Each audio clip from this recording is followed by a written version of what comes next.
Hello guys and girls, and welcome to episode 118 of the F.Reality Podcast. This is a weekly VR, AR and MR talk show, live streamed every Saturday on YouTube, Facebook and on Twitch, and this is all made possible by using Restream.io. You can also catch the show live in VR using Big Screen TV. The show goes live at 7 PM in Europe, 6 PM in the UK, and 12 midday in central US. You can also check out the audio version, which is available on iTunes, SoundCloud, and on Spotify. If you have any questions, comments, or feedback during the show, please put them in the chat. We'll try to answer as many questions as we can. Now, of course, it's time for me to introduce you to the team. First up, this guy's recently been mixing it up on Mixer. He's as smooth as Belgian chocolate, and he's our resident VR scientist. It's, of course, the Rowdy Guy. How you doing, dude? I'm doing all right. We just had Sinterklaas here, so you mentioning Belgian chocolate is actually very nice because I have a ton of it right now in the house. There's my parents came by. Even though I'm over 30, they still come by every year to give me and my girlfriend a lot of chocolate. I got more chocolate at work. My girlfriend got more chocolate at work, so we have if anyone wants chocolate, just come to Belgium. Time to be here. What about pepper nuts? Do you have those as well? Yeah, I have some. There's wrapped with chocolate, white chocolate and black chocolate. They're my favorite ones. Yeah. Now I'm really hungry. You're gonna hear my stomach rumbling throughout the show now. No, good to have you on the show, dude. Next, this guy is happiest when he's putting the pedal to the metal or becoming possessed on stream. Catch him if you can. It's VR streamer Simtok 5. Gotta suppress my laughter. That was good. The possessed one. What led you to the possessed one? What was that? It was the Buck stream. Yeah. The one that Buck didn't even bother looking at because it had clowns in it. That was great. So I've got a friend who doesn't like clowns much, so I did a stream dedicated to him with a horror clown game, middle of the week, which was good. I have been away from horror for a long time because.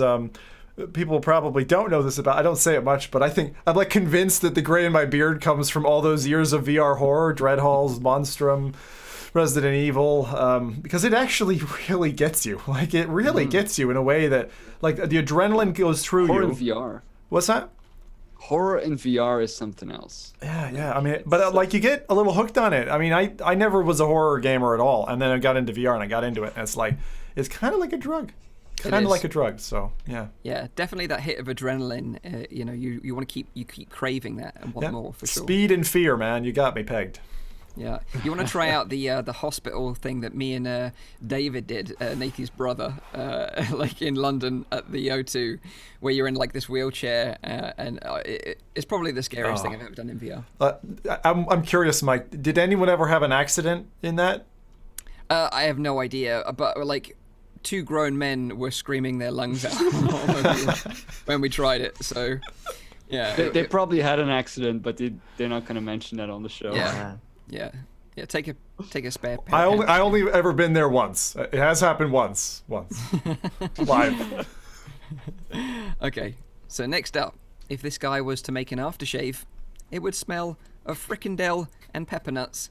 This VR deep diver is, of course, Nathy. How you doing, dude? You all right? Yeah, so you could go to Belgium for chocolate, but a frikandel with some special sauce on it. Yeah. I think you gotta go the other way. And yoppie sauce. Although, can you get yoppie sauce in Belgium? Yeah, you can. Oh, okay. Of course. Yeah, but ours is better. Like ours is. Hey. Yeah, but ours is better cooled. Okay, yeah, sure. Yeah. When I bought some, like me and the wife just like completely went through it in like a matter of weeks. Like one or 2 weeks, it was all gone. It's just so delicious. It's like really addictive. But you're okay? Yeah, no, I'm doing fine. Been binge watching some Disney Plus shows. It's been fun. I like my favorite one is, well, you would think The Mandalorian. It's also great, but I like the Imagineering stuff where you get to dive into the Disney parks and they show you how the rides are getting built, how the magic has been created. It's good. So that's a recommendation for me right there. Because something that people may not know about you is that you really like theme parks. You really like them and what goes on behind the scenes, right? Oh yeah. I'm like nearly obsessed. Yeah. So there you go, a little sneak peek at the real Nathy. The real Nathy. Oh, this one you usually see is totally fake. Yeah, no, I get it. You can say that. It's fine. You can be honest here on this show. We're all our own characters. Okay, last but by no means least, myself, the host of the show, Mike from Virtual Reality Oasis. We've got a busy show for you today. Some of the highlights include ProTube are making a haptic feedback pistol accessory to add some kick to your VR games. The Pimax 8KX is delayed once again.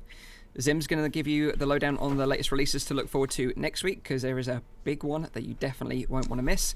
And then finally, we're going to be talking about the Qualcomm Snapdragon XR2 chip and what this means for the future of standalone headsets and possibly the follow-up to the Oculus Quest. But of course, first, let's find out what everyone's been playing and their highlight of the week this week. And first up to the plate is Rowdy.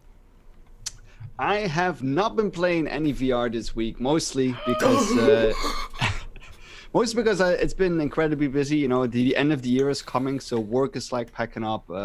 Everything needs to get done before the holiday period. The only thing I did manage to get a whole load of was Star Wars.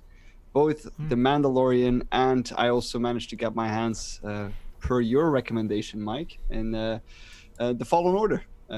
Star Wars game. Been really enjoying that one. Haven't played that much. Like I said, I haven't that much time. I did like a quick stream on Mixer indeed yesterday. Just having some fun and trying out a little bit. And I like it a lot. I mean, it makes me crave even more for a better Vader Immortal game, or just a general Star Wars game in virtual reality. Yeah, definitely. Because I was playing Jedi: The Fallen Order. I maybe had about 6 hours into it, and then I played Star Wars Vader Immortal Episode 3, and I was like, oh, man, it really does show like VR has a long way to go still, even though I do think Episode 3 is still pretty good. But the Jedi: The Fallen Order is such an amazing game, and I think I'm about 12 hours into it now. But also, like, watching The Mandalorian, the new movie's coming out soon. It's like we're surrounded by Star Wars at the moment, and I love it. Exactly. It's really great. And it's also it's really the kind of game that I really enjoy again, because it's very story driven. The gameplay itself is cool, but it's not really like the core of the game, since there's so many cutscenes in between, and it just makes me want something like this in virtual reality. Where, I mean, if virtual reality gets to that point that you have like full body tracking and you have those amazing visuals, and you could recreate an entire movie just playing as a character in virtual reality. And I think that is just that's also why I'm saying always, like, it would be awesome to have more camera options in virtual reality, that you could, for example, like what they do always in GTA, those cameras where you can record the entire scene and afterwards you can place certain cameras in there. If virtual reality games, I know it's very complex, of course. Like, I'm not saying that developers should start doing it now. I mean, invest your resources in the things that you find useful. But for me as a content creator, it would be really neat to have something like that in virtual reality games, where you can just play through a certain scene, record the past 10 minutes or something, and then afterwards start placing your cameras all around, and you can like make this really awesome kind of cool video about a game that you just like. So well, that's I'd really like something like that. Let me not start about Virreal in that sense. I was going to say, you just described I do agree. Virreal. I want that too. Yeah. Yeah. It's a shame. It's a shame what happened to them. They were way ahead of their time, really. No, that's the problem. It wasn't the time. It wasn't the right time for that technology to get a foothold. That's the only reason. It's not that it won't happen. It'll happen, just not yet. Yeah. The only thing I'm missing Star Wars wise is a sequel to the Christmas movie they made. What? Yeah, with you haven't ever seen that one? Star Wars The Christmas Forgotten movie? Yeah, it's that a about Family celebrating Guy? Christmas Is it with pulling all my the leg characters. here? What the? No, it's real. Yeah, it's real. Just look it up. It's Star Wars canon. Christmas movie. It's canon in the saga. Okay. So of course, join in the chat as well. Let us know what you played. We'd love to know. We can read some of them out. But what about you then, Tim? What have you been up to this week? Finally, I think the highlight of the week. I played a lot of games, but the only one I want to really highlight is Asgard's Wrath. Actually, the last time when I played it, I got about 20 minutes, and then my wife jumped in, and I let her take the stream, so she played it for 2 hours, and I'm like watching, kind of half watching. So I finally got to play that, and I played it for about 5 hours or so today. Just kind of end of my, like Rowdy, very busy end of year, so my whole week is just totally maxed, barely seeing my family, and it's like, okay, today is a day for me. I'm just going to take a game day, and like the benefit of waiting for big titles like that, Stormland 2 or whatever, is that it's like AAA VR, and it's like going through a fudge cake. It's like a chocolate fudge cake, and you just got it all to yourself, and you're just chewing away at it. And Asgard's is just like the amount of detail and all the little fine special effects that Sansaru did in that game. Like, feck me, man. That's like, it is a gorgeous game. I wish I had a system that could run it a bit better than it does, but it's great. I'm just enjoying it, and to be able to just sit back and like enjoy, it's great. Because we talked about it a little while back, like if it would be for you, because you're a big Skyrim fan. Yeah, like, it's. Do you see this as something that would pull you away from Skyrim, or do you still say, "No, Skyrim is my go-to title. God. If I want to have like a 40-hour game, then It's not the length. It's not the length. They're different, right? Like this is going to be a game that you play through, and I think that's probably it. Like you can clock this game, and they make it really easy. I like that because I'm a completionist kind of guy. Like I like that they give you like, here's all the collectible things that you need to do, all the side quests. It has a much better system. It obviously has the full VR integration, which is great. But to me, Skyrim is the game that if I ever want a VR holiday, I just go do it. And I know, and the problem is now that rift between the control support is growing. So I'm like looking at Bethesda going like, it's time for a VR game, lads. But no, it's still quite I mean, I'm 5 hours in or whatever. It's still quite a linear experience on the main story branch. It's not as open world as I'd love it to be. And there's sometimes like even like a mace or something or a hammer sitting on the side and you can't pick it up. Like there's no interaction. And I think that's a huge sin for a VR developer to put an object there that you can't even just pick up. But those things are going to correct themselves in time, and what's right about the game is it's so right. It's very good, and I think, as I said, it's like chocolate cake to me now. I'm just gonna take my time and I'm just gonna eat that entire cake myself. A small lick from time to time. I think what I liked about Asgard's Wrath is that it's continuously adding more to the game, like new features, new things you can do. New abilities, new companions that have got certain abilities, and new areas. Keeps it fresh, right? Yeah, keeps it fresh as it goes along. Kind of got that Metroidvania sort of style about it. You can go back to old areas, revisit them. So there's a lot of content in that game for sure. Yeah, and there's a lot for a lot of different groups of people, I think. But it's nice because I can see how you can totally beeline it and just like main story and just fire through the game. There's no way I'm doing that that would be a disservice to the game to do that. I am gonna take my time. Yeah. Cool. What about you then, Nathan? What you been up to, dude? Yeah, so let's first of all dive into the chat. So German Rifter played The Climb on Quest and Red Dead Redemption through VAR-PAX. I still want to try that myself. I heard it's very good. And then we have Neo, who played and finished Red Matter on the Quest. Fantastic game. Yeah. And then Dave the Psycho. Dun, dun, dun. Yeah.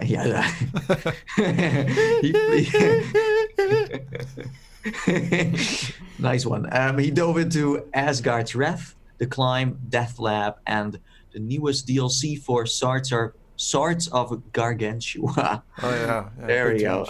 Yeah, and then Robin Kester, he played Synth Riders, and of course The Climb. And then last but not least, we also have on Twitch we have VRBug. He played Onward, Until You Fall, and he didn't play Nostos. Sounds like a plan. And then the last one I have here is Mice. Bought Pistol Whip and played for like 30 minutes yesterday. Now I cannot walk. All been there. Yeah, no, I feel you. So yeah, that's it. So I think Mike wants to highlight the same game as me. Okay. Climb, or is it something else? No, yeah, it's the same one. Okay, so I can talk about something else if you want, if you like. If you want to, if you can got surprise you with something exotic. Go on then. So yeah, I could play I could talk about all these releases that went on this week, but I decided to use Farpax and play some Left 4 Dead 2. You're Left 4 Dead. I modded the game a little bit because Steam has a workshop, so you can change the field of view. You can add all these mods. I turned my it's like the pill box, the pills you can use. I turned it into like a Red Bull. So I was just constantly drinking Red Bull. I had a med kit in the shape of like the med kit from Half-Life. So I just kind of messed around with that. And it just kind of gives you a feel of like, okay, this is something we're gonna get as well. We're gonna get some Left 4 Dead in VR next year, maybe the year after, who knows. But it's just that these kind of games, they just work for VR because it's a shooter. I mean, shooters have been very like classic in virtual reality. They just work because you have a gun in your hand, you know what to do with it. But when I played it, I just realized again how scary this title can be. Those even witches. that, but also the fact that you constantly get swarmed by zombies. Yeah. We have played so many zombie games where you have there's 6 and you can shoot them all. But in this game, it's constantly something that happens. One zombie can trigger other zombies, and then they're like hearts, like waves and waves of zombies. And even if you finish a part of this game, they still manage to spawn them. So even if you are AFK, you want to go to the bathroom, you have to pause it because otherwise there are more zombies spawning out of nowhere. That game gives such a sick satisfaction, though. I mean, it was actually my entry to VR as well, because I used the NVIDIA stereoscopic thing, made up some red-blue glasses, and that was actually what turned me on to kind of the whole VR vein then. But like, when you play a multiplayer, with all like the hardcore expert stuff on, and you're just sitting there as a hunter, like up the top of someone, ready to pounce someone, and you nail them, that's an amazing feeling. That is a great feeling. Like, so I'm glad you revisited it. How's Vorpex treating games these days? It's great. It's great, but you need to be a fan of it in a way. Yeah. Although Vorpex nowadays has this system that can really inject itself and give you positional tracking, where it's like room scale. For example, BioShock. Can be played room scale, although you don't have the motion controllers to use. So you can walk around in the world, but you can use a gamepad. And there are many others that work the same. So Vorpex has become more intelligent in that sense. There was like a load of people in chat earlier talking positively about Vorpex, and I'm like kind of surprised because I wrote it off years ago as not enough for me. But I'm going to revisit it now because that sounds awesome. Most famously, the mod of GTA where you could use your actual hands to drive a car and shoot out the window was supported with Vorpex. So it's still to use for some, and it allows you to, of course, play everything in a fake VR way. Yeah. But yeah, no, I'm like I have a license for like I think 4 or 5 years now. I also had tried that for a while, but I don't know where that went. But yeah, Vorpex seems to be still the leader in that. my brain skipped a beat and merged him talking about GTA and the license for Vorpex, and I thought he said, "I've got a driving license," and then he'd like run over past people on the road or something. I don't know what was happening there. But it is exciting to see what you can do with Left 4 Dead. Like they're like all these characters that they created, all these zombies. Like if you think about it, like, what would this look like in VR? What kind of experience would this be? There will be this constant danger. And if they really pull off a co-op where you can have 4 people joining each other and they nail it in a certain way, it's going to be so freaking awesome. It's going to be so exciting. Yeah, Very. absolutely, totally. Like if they make a Left 4 Dead in VR, mate, I mean, popping completely pills sold. in VR and then using that chainsaw and just, I mean, there's and the baseball bat, and I can keep going forever. So for people that maybe have never tried Vorpex, because I've never actually tried it before. You never tried it? Oh, wow. Never tried Okay. it. How much is a license, like roughly? 30? Yeah, I think it's about 30. 30. Is that for like a year? 30 Is it? pounds. No, it's permanent forever. license. Unlimited. Yeah. Oh wow, that's not too bad. And I have to say, I know Nathan and I agree on this. Ralph, the guy who makes it, awesome, super responsive, like Yeah. one of the better early VR stroke. And an VR active devs. community too. Like they have a website where they have a forum, so you get a list of, okay, these games are supported, these aren't, and yeah, they constantly share updates like, hey, these are, because if you do use VARPAX in a pancake game, you need to change a lot, but they have profiles in VARPAX that you can just download from the community that they uploaded, and then they'll automatically, change some of the settings and tweak them for you. So, Yeah, but it's I played very quite a bit VR of- enthusiast material. I played quite a bit of Fallout 4 back when it came out in Vorpax. A lot Really? of people, back when Fallout 4, not the VR version, when the original version launched, because when then the VR version got announced, I got like a lot of hate from people that saying, "Oh, you tried to clickbait us with VR videos on Fallout 4," and I'm like, this video was made 3 years ago. Like, what are you talking about? People do not care about that. Like that is definitely a thing I've noticed on YouTube, where it's like you make something that's point in time, no one ever pays attention to the date stamp on the video.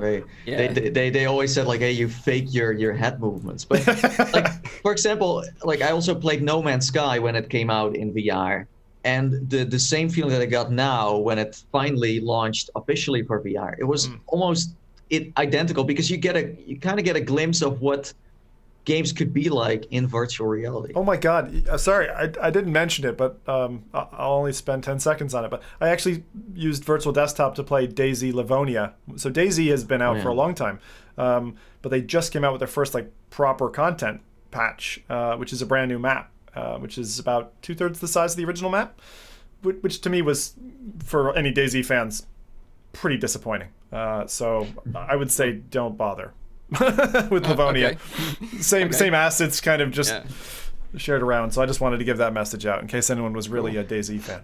So there you go. If you've got like a spare weekend, then go and play around with some Vorpex and some original games. It's pricey. Yeah. But this weekend, this week, sorry, I've been playing a bit. It's kind of hard to keep up nowadays, which is a great problem to have for consumers. The choice out there at the moment, there is a game for everyone, whatever your taste is, whether that be on the Quest, PSVR, Vive, Rift, whatever. So it's a great time to be involved in VR for sure. But my highlight this week is of course the climb on Quest.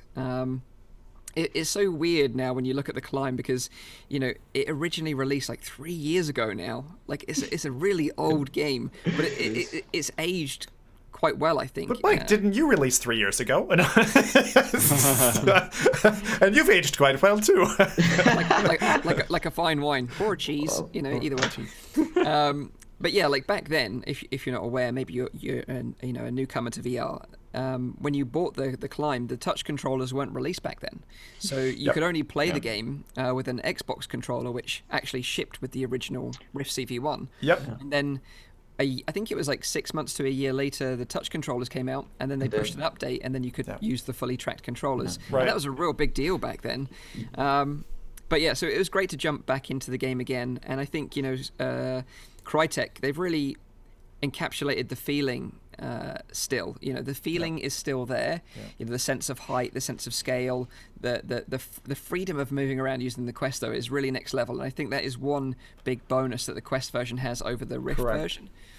But of course it does lose some of the graphical fidelity, but I think for the most part, if you've never experienced the PC version, you're not gonna miss anything. And if you got a fear of heights, then you definitely won't notice. Yeah, exactly, because it does really give you that butterfly feeling in your stomach. It still does. I was actually impressed because like one of the places that I immediately noticed the visuals took a step down was when you turn around or whatever, you finish the level, you look around, it's kind of like you're in a 360-degree picture, right? It's like that dome. But then I kind of reconciled it and I said, like, 95% of the time you're facing the bloody wall, right? And it, like, the visual downgrade doesn't matter that much, but for those of us who bought the original game, got this for free, that's a great deal because the original game was like 50 quid. It was not cheap. It was one of the first most expensive games back then. Yeah, it really was. And again, I forked out for that, and I bought that game. So anyone who is on that kind of receiving end, who's now got a Quest and had that title originally, it's kind of like a Christmas present dropped in your mailbox. Yeah,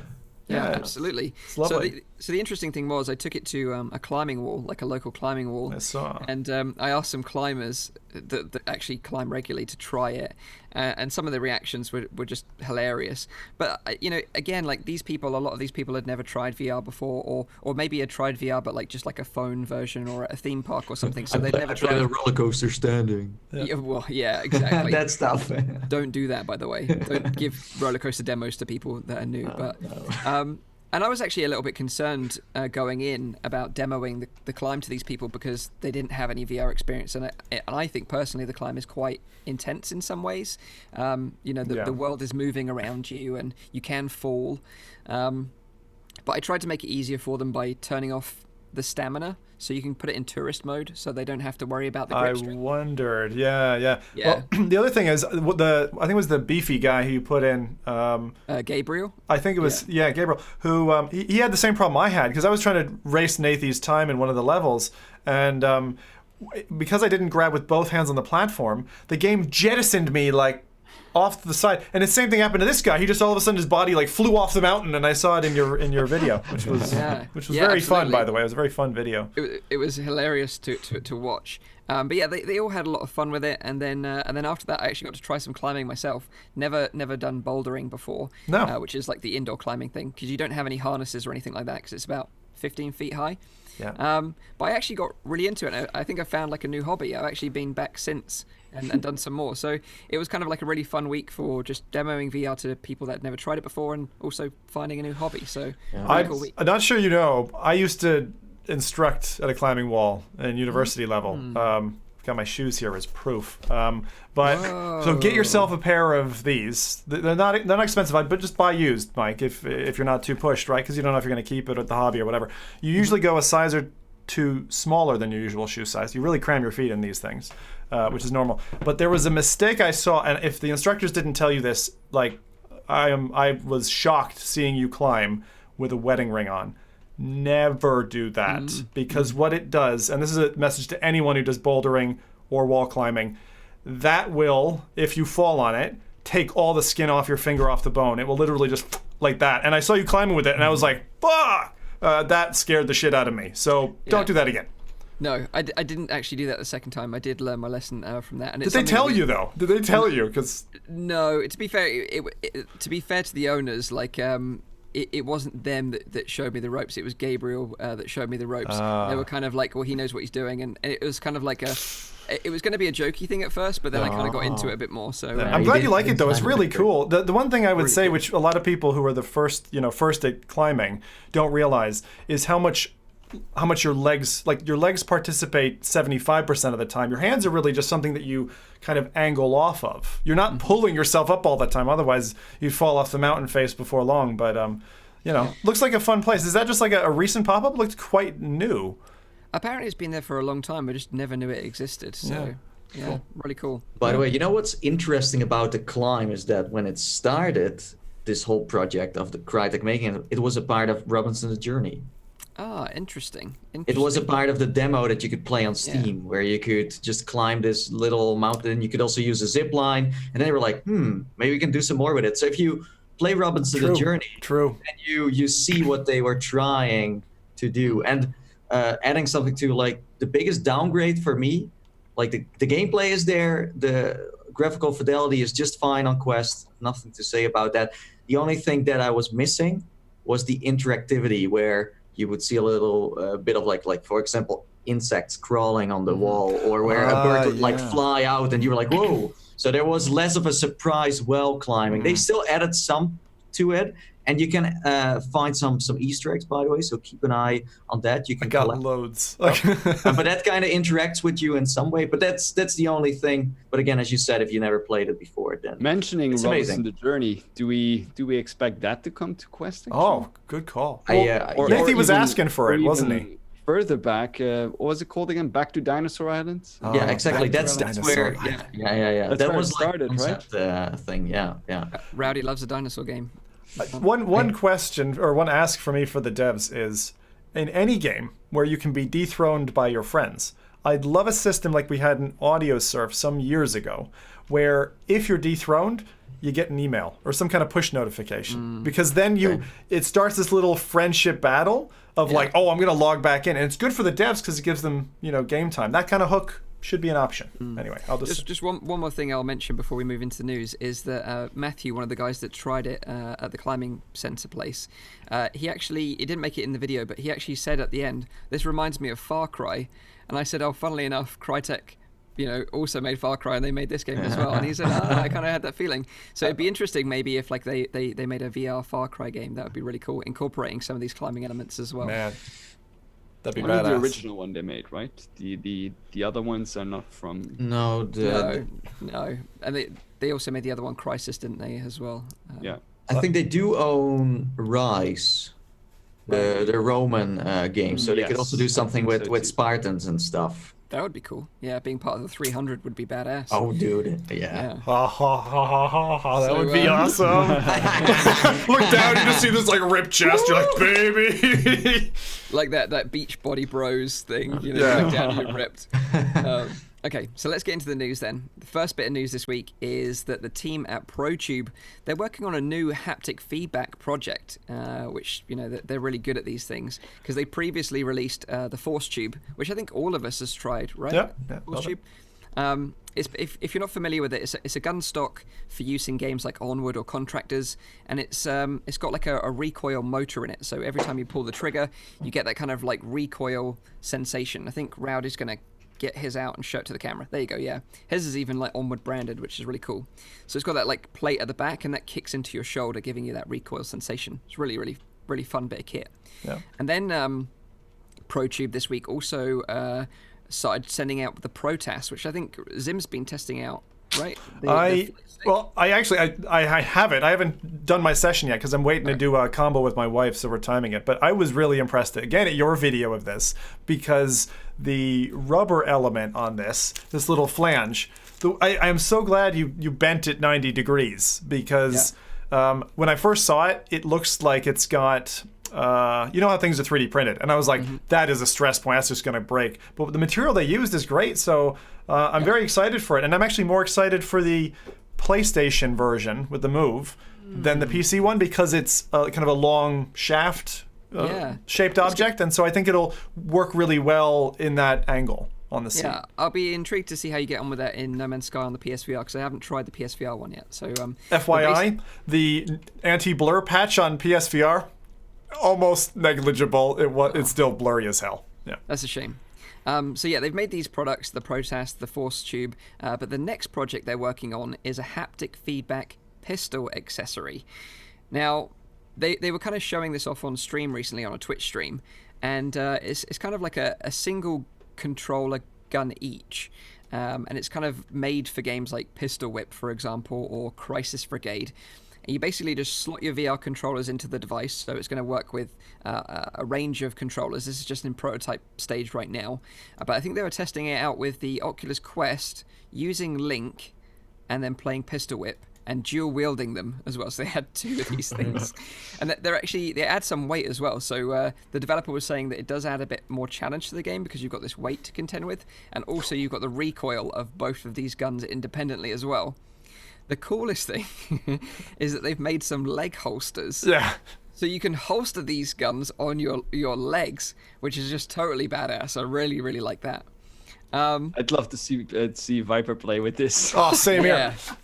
Yeah. But the way, like the thing, Rowdy, if you've got that module still with you, so the end of the gun is basically the same module, I think, as on the Force Tube. So it's not a small piece, that like large black shaky bit. It's quite heavy. It's quite heavy. More realism, I would say, than like if you're a pro gamer, because I know that Viper, for example, he always says like, I like the original stock because you're so much faster with it. But no, this is much more, I feel like immersion and like realism, and this is something that's more for you. But if you really want to go for like the pro gamer route and you want to compete in matches, then you probably want something that is a little bit more lightweight, like the original Pro Tube. But that's exactly what I would say about Force Tube, is that I don't care that I'm winning when I'm using it, because I feel fucking badass. Like and the thing is, the price point for the whole thing together, I might be quoting this wrong, so Boran, shoot me. But it's like 700 quid for the model that I've got, and that's a lot of money to outlay for that effect. There's no way it's that much money. In total, I think it is, with the carbon stock and the base bit and all the cups. Wow. I added it up once. For all the kit that I've been shipped, maybe you can get a model for like 400 or 500 quid, but it's expensive. It sounds like it's coming with champagne. Yeah, I might be wrong. Yeah. I might be wrong. But yeah, we've said this before, but adding a small amount of haptic feedback in a VR experience really makes a big difference. Whether that be like a vest, a sub pack, a force feedback steering wheel, or like these accessories that we're talking about now. So I think it's really cool that they're making strives forward to make even more haptic feedback accessories for VR. Sounds like they want to create like a bundle of different things that you're like, okay, if you're a pro player, you want to have a pistol, you want to have a knife, you want to have a gun, you want to have everything. It's also a good thing to establish themselves as that kind of like brand that does it, much like VR Cover has done with like covering all of the headsets. It's smart if Pro Tube does it as well, because they become like a brand, like Jeep for a car. Jeep is a brand, but people say I want a Jeep. Everyone knows what they mean. So maybe it's smart to do something. Jeep sunglasses. Sorry, excuse me, Cybertruck. Sounds way better. By the way, is there a way? Let's say if you do not have money for a Pro Tube, because it is quite expensive, even if it's not 700, it's still on the pricey side. Is there a way you can make your own?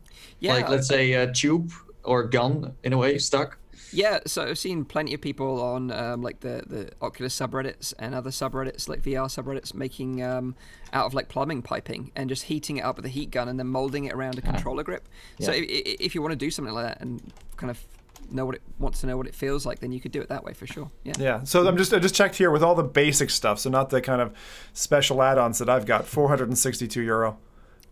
It is expensive then. I didn't realize it was that expensive. Yeah, and that's so. The thing is, it's early days. I still love what it is, but if you're into those games, you really like the realism, it's such a different experience. I wish it was one of those things you could kind of try out. But with the pistol, just to put it in your head, most people have taken home like 500 grams of meat, right? You know what that feels like. Like that's the weight of this. But in contrast, a real Desert Eagle is 2 kilograms. Yeah. Oh yeah. Oh yeah, for sure. And it's funny because you see Boran shooting away in this video, and you can see he's like, after like the first couple of minutes, you can see he's definitely it's weighing him down.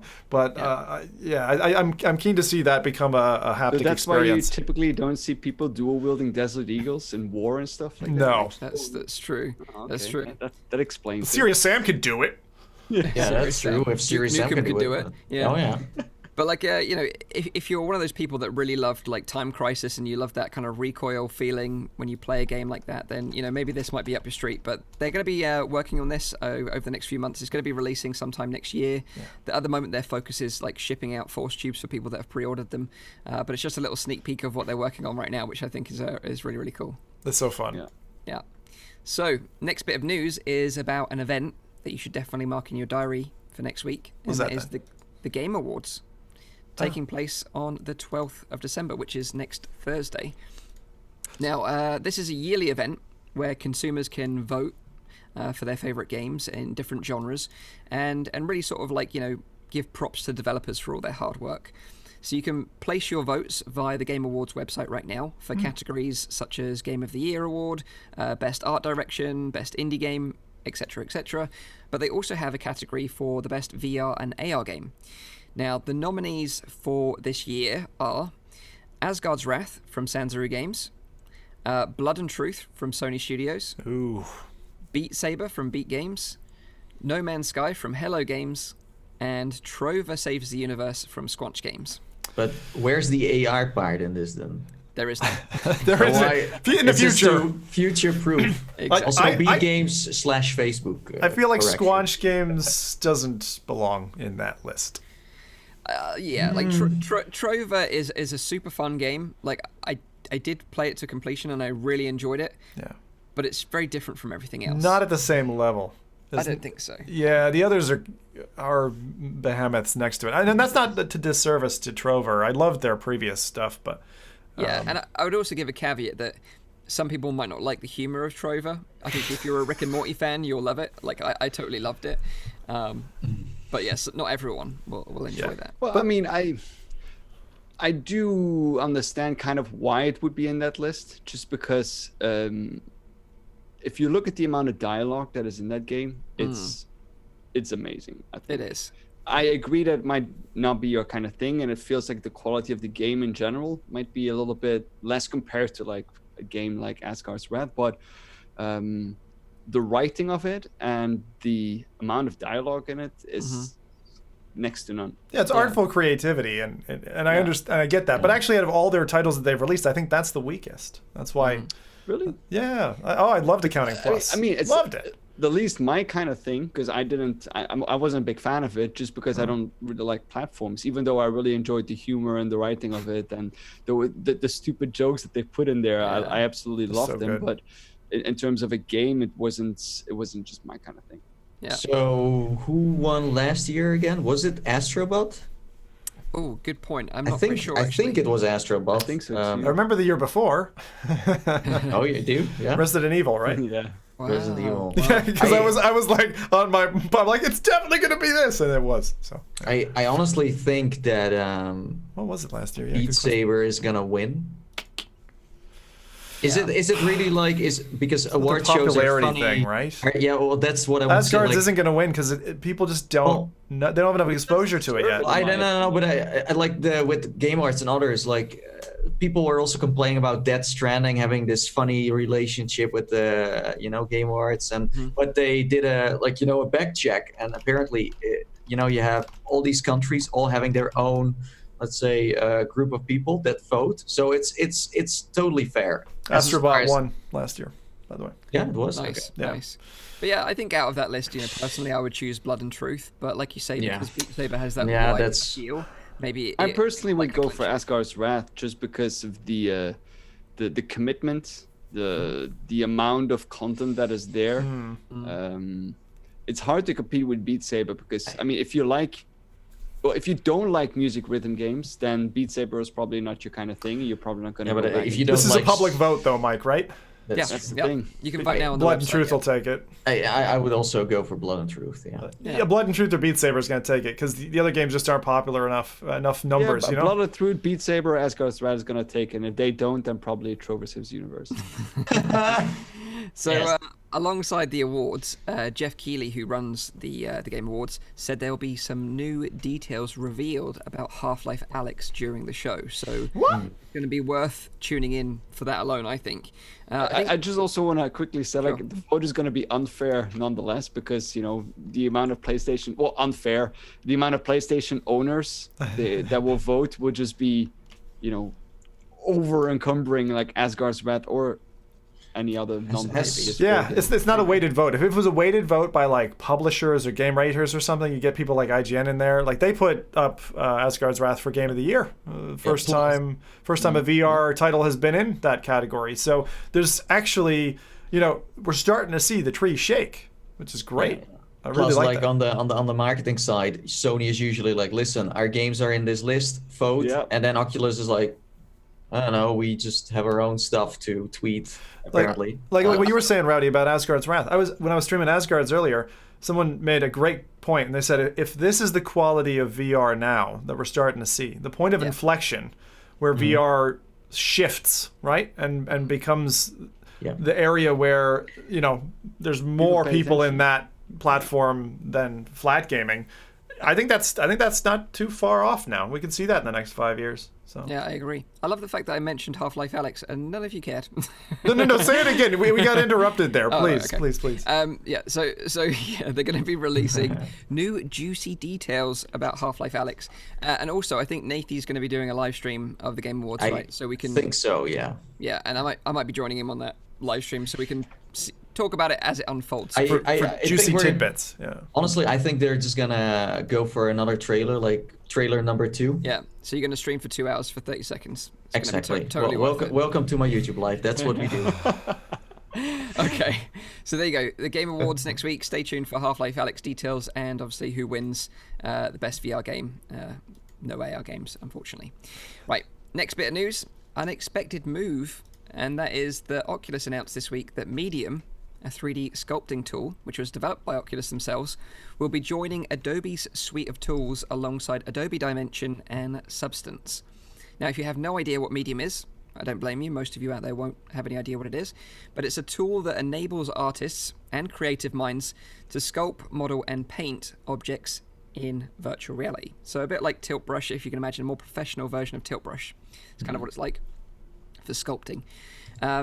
Medium is being used by VR developers as well, actually, for like rapid prototyping, like concepts. Yep. For example, the team at Skydance Interactive, who were making Archangel Hellfire, they actually used Medium to design the cockpits in these mechs in the game.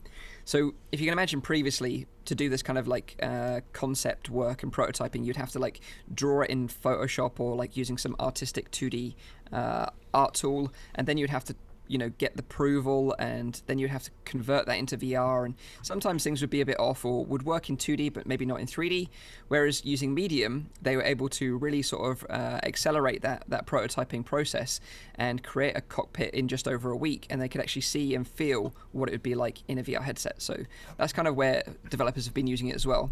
But this week Adobe acquired it, and Oculus stated in their blog post about this that Medium joining the Adobe family brings both new talent and technology to Adobe and solidifies Medium's position as a premier sculpting application and professional tool. Yep. This is an important milestone for the entire VR community, as it demonstrates VR's maturation and value in the realms of productivity and non-gaming use cases. We look forward to Medium's continued evolution in the years to come as Adobe works to advance the field of 3D modeling. So who owns Medium again? Is it Oculus themselves? Yep. So it was So Oculus themselves. so did they just sold it off, or? Yep. Adobe bought it, which is Okay. really interesting. Yeah. We've not seen this before. Obviously, last week So we saw they are Facebook for sale too in that sense. But it's a But if we non-core never business. have the money, we can buy Exactly, Beat Saber. But it's a non-core business, and they have already shipped a lot of their studios departments, out the door. And so what you see is they're honing their corporate model, and I think it's a really smart move. The chess plays, the jockeying that's going on right now is fantastic, especially at year end, which is less common in the business sphere. So it's really interesting to see like the recent Beat Games move. It's like, okay, we're gonna move that out, we're gonna move that in. This is like shift I would your like to chess pieces.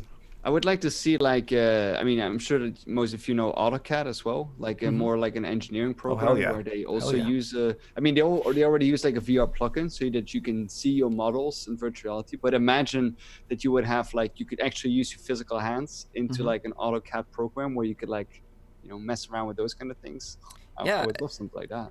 It's definitely the future of this as well, and I think it's interesting that Adobe were like so on board that they obviously bought it. I'd love to know how much they paid for it. I wonder if this acquisition from them paid for Beat Games, like that kind of like money. Not that Facebook are short of money, of course, but you can see Adobe are invested in VR because having recently been involved with the VR Creator Lab, like that Nathy did as well. Yeah. With Premiere Pro, you can now actually edit your videos in VR using the Adobe immersive environment.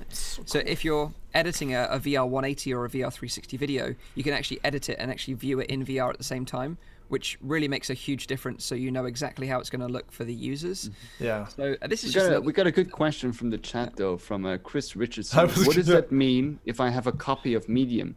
Do I have to get a yearly license now? Well, this is the thing, because Medium has always been free. So if you bought touch controllers, it's been free for you. So yeah, it's going to be interesting because obviously Adobe are very towards their subscription models. You have to pay a monthly license. It's expensive. You get Photoshop and Premiere.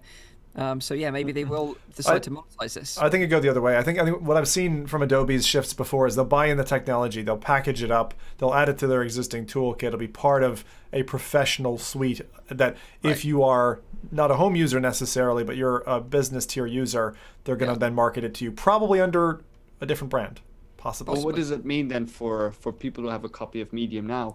They're going to have to buy that package? Did anyone ever buy it, right? If it was always free, and this is the thing I hate about free stuff, is that just take it away from you. They could they could annual subscriptionize that if they want to. And even if it's cheap, most of us would be like, oh yeah, piss off, I'm not gonna pay a penny for that now. But by artists, it can hurt them, especially if they're relying on that tool, as Mike said, part of their workflow. Also, with Adobe being in control of it, they could accelerate the development of it even further than Oculus could, with their focus being elsewhere possibly. So it'll be interesting to see what comes out of this acquisition and how this molds Medium in the future. I want to see it. I want to see this once it's licensed and all that in universities, colleges and universities, because I think it's such an interesting format for artists who haven't touched VR to then realize, wow, this is a powerful medium. Yeah, Medium, nice. And I like we did there. And I even threw a little pun in there as well. I said how it molds Medium in the future. No one got it. Never mind. Yeah, that one passed me by actually. Yeah. It wasn't as on the nose as the cow ones, unfortunately. Sorry. Yeah. Right. On the snout. On the what do you call a cow's nose, actually? Maybe it is a snout. I gotta Google this now. All right. Let us know in the chat. Next bit of news. HTC this week launched Viveport Streaming, which allows owners of the HTC Vive Focus Plus, all those people out there, to wirelessly stream Viveport content from their PC to their headset utilizing a 5 GHz Wi-Fi connection. This feature is free, so if you've subscribed to Viveport Infinity, which is like HTC's gaming subscription model, and if you own a Vive Focus Plus, then this will work. So I guess this is their kind of attempt at competing with Oculus Quest, with Link, I guess. And just like Link, this method is also compatible with Steam VR, so you can play your Steam VR games on your Vive Focus Plus, because obviously you need the Plus version because that's got the tracked controllers. But it seems kind of a strange move because this isn't accessible to enterprise yet, only home users, but yet the Vive Focus Plus was always only marketed at enterprise and wasn't marketed at home users. And it's kind of like the same deal that we've seen before with HTC with the Vive Pro. Where they said it was an enterprise headset, but then marketed it to gamers. Yeah. So I don't know what the heck's going on there. But the issue with the Vive Focus isn't the hardware itself, it's the price, really. That it can't really compete with the Quest because the price of the Focus in British pounds is £639. So you're paying over half the price more. And they don't market it either. So no one even knows what it is, never heard of it. Most people have never even touched the headset before. No, and obviously they don't have the same library that Oculus has really sort of built up over the last few months. Yeah, same this week, like when this got announced, it was like, where the heck did this come from? Yeah, and I think, like we've mentioned on the show before, to give credit to HTC, they do have a much bigger market in Asia than they do in the Western market. So it could be super popular over there, we just don't know. And I do like the fact that they're doing it. I think it's an interesting move. If you own one, you can play Steam VR wirelessly, which is obviously a little bit of a trump over the Quest, although you can do it wirelessly with third-party applications, but this is an official route. But I guess Oculus, to make sure that every customer could have the same experience, that's why they went down the cable route. Honestly, I thought with most people's connections, it's too ambitious at the moment to do that. It's kind of dangerous, especially because you're in a virtual world, and if things don't connect well, then. But of course, we want to go to wireless. In the end, we don't want to have a cable between our Quest and our PC. We want to go wireless, right? Yeah. And it's possible you can. But it's not for everyone. Not for everyone. No, for most people, it isn't. Yeah, I've tried it on a 5 GHz Wi-Fi connection, and I'm sure Zim has as well. I have. And it does work very, very well. But this is what I ran into today. I was like, let's do Asgard's on the Quest. Throw the Quest on. Go. Wait a second. Steam VR.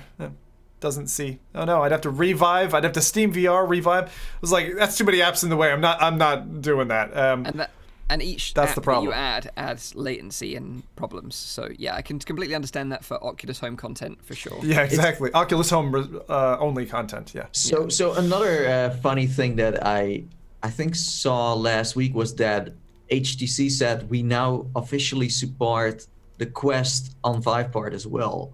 And I was like, what does that even mean? It's just Oculus Link you're talking about, or is it? But then it's like you supported the Rift.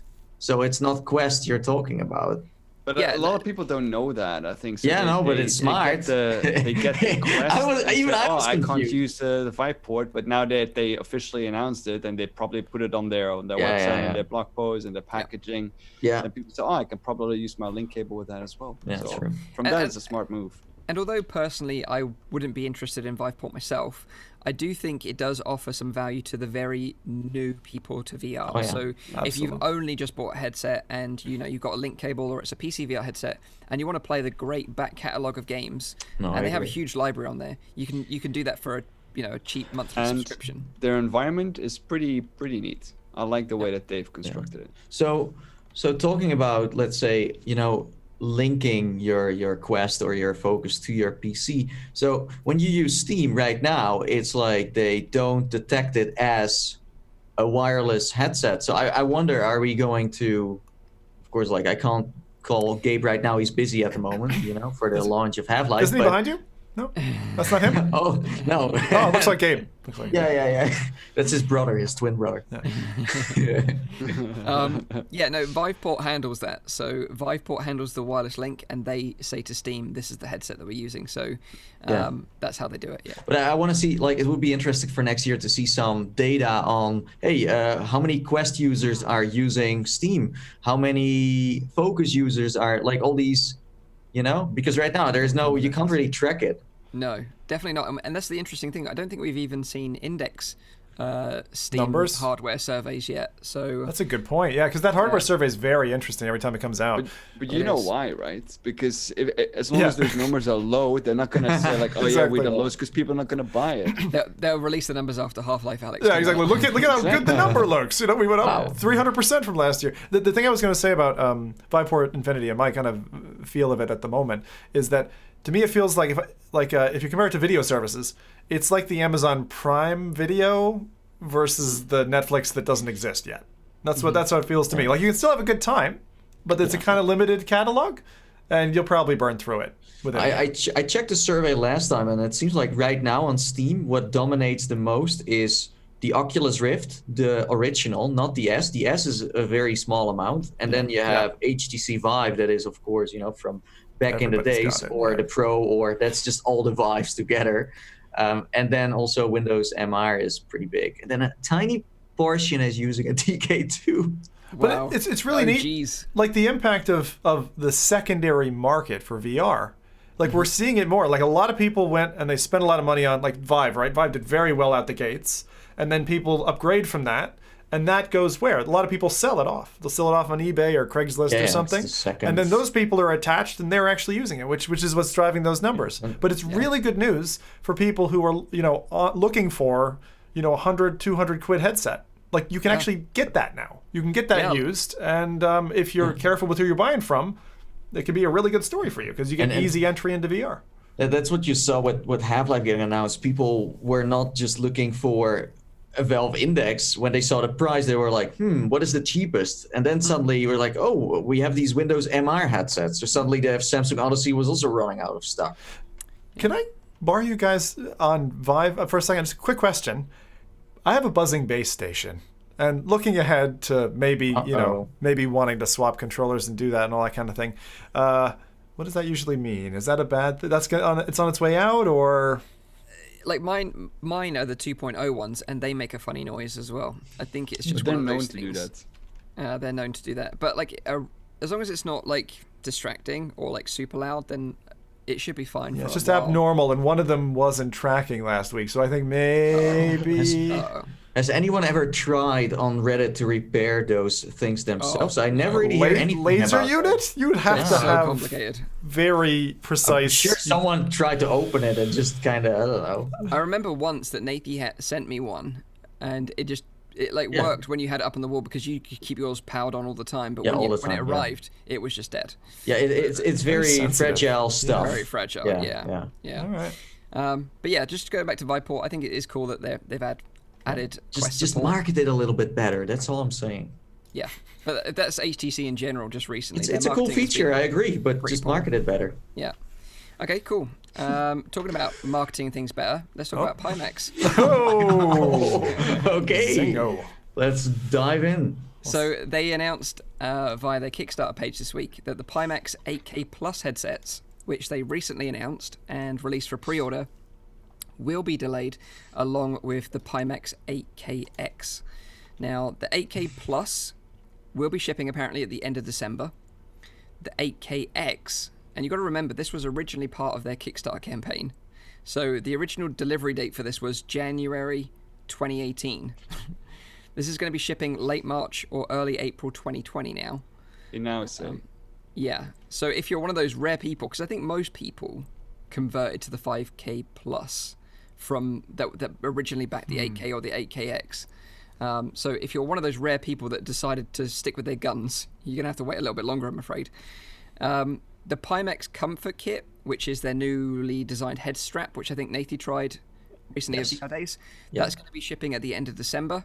And the one that I'm personally interested in is the index controllers and lighthouses that if you went to the upgrade route and paid an additional $179, they're going to be shipping January 2020 as well. So we're not got too long to wait for those. And on the bright side, if you did do that upgrade, you do get Half-Life Alyx for free, as when you register the controllers with Steam, they automatically add it to your account. So I'm kind of happy that Zim found a video that does show the Pimax 8K in full use. For the audio listeners, it's a fish. It's a hammerhead shark that has been swimming around. What the heck? Like the thing is, if they do ship, okay, then it's still the first version of that. Like we have seen with the 5K and also the 8K that you had different versions where I would get the second kind of like, I think it's called like P1 or P2 or something like that. So like I've seen people hunting for 5Ks and 8Ks where it's like, okay, do you have a P1? Do you have a P2? Because apparently there is like a certain line that isn't as good as the second. So with all this new stuff too, you could be lucky and you get the second or the third batch, but if you get the first one, it could still be very experimental, because Pimax is known for constantly changing their plastic, changing their material, and hopping from what like they're basically like bargaining on parts with other companies, so they just use what's the cheapest at that moment and best. And I will give Pimax some credit. They have reiterated, they have improved. Like, you got to try it out VR Days. You were pretty impressed with their new headset. But personally, I would say that it was a bad time for them to announce new hardware when they still hadn't delivered. But they know that they just try to shift the attention to something else. Yeah. At the same time, and I think I highlighted that last time as well. Like, I'm not doubting that they'll deliver this product. They will deliver it. Yeah. It's again, like, for a company of the size of Pimax, it's very important to keep on being just a little bit ahead of like the current market. And I don't know if the time frame that they're having set out, like March, April, that's a fairly long time that is still going to be happening. We don't know what Oculus is doing at the moment. We don't know what HTC Vive might still be bringing out.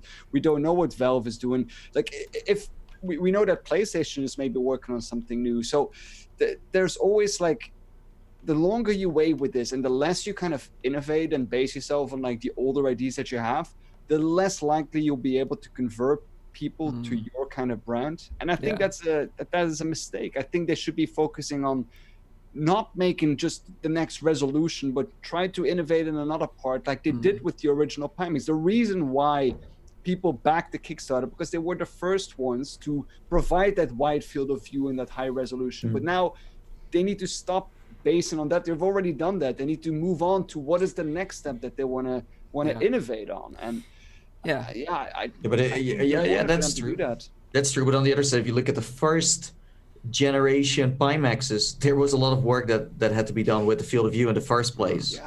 So they were kind of innovating on that, but they were not done innovating yet to a point where you could say like, okay, this is fine for now. I don't know. I was gonna say, can I put a nail in that cross? And Rowdy, this must be close to Rowdy's heart, which is funding. Research takes funding, and for them to go and back another leap in technology takes money. And I wonder, how well are they doing financially? Yeah, it's funny really, because Upload VR did an article about Pimax just stating the fact that it had been delayed again, that there had been numerous delays over the year. And that obviously angered the folks over at Pimax, because Sweeviver, Martin Lammy, who works for Pimax as their European marketing manager, he said via Twitter to Upload, "A great website like Upload VR deserves better journalism than this. But hey, I welcome you to our CES 2020 booth next month for a live demo. It might convince you and even help you get over your Oculus fanboyism." Who was that tweeted at? Upload. No, that was Sweeviver to Upload. Yeah.